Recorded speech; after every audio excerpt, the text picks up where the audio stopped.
Tutup ya bang. Ayo bang, tutup bang.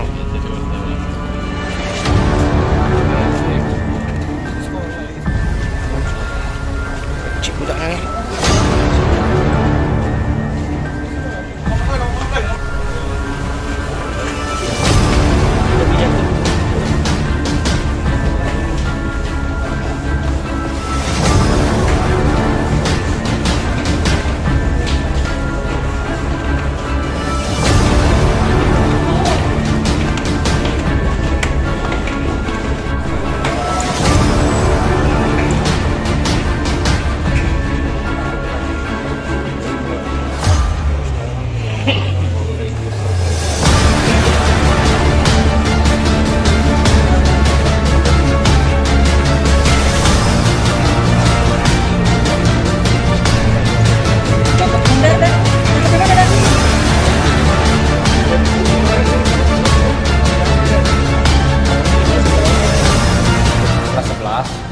Satu kelas dia saling ejek, ya, saling ngolok, membuat pelaku melakukan penganiayaan sampai menimbulkan meninggal dunia.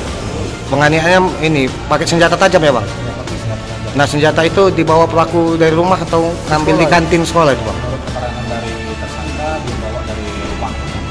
Bang katanya pelaku seling dipalak di korban atau korban yang seling dipalak? Kalau untuk pelaku, dari keterangan dari pelaku, dia sering dipalak, sering diperas, kan, mengakibatkan dia merasa jengkel, sering ditantang oleh korban, dan dia melakukan aksi tersebut.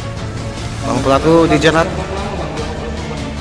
Ya, dari keterangan dari pelaku, dia sering diolok ya selama 3 bulan kurang lebih. Bang, itu korban luka apa bang?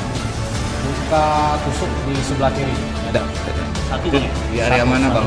Bang, kejadiannya di area mana bang? Sekolah ya, bang? Di salah satu sekolah, di dalam kelas. Di dalam kelas. Di dalam kelas.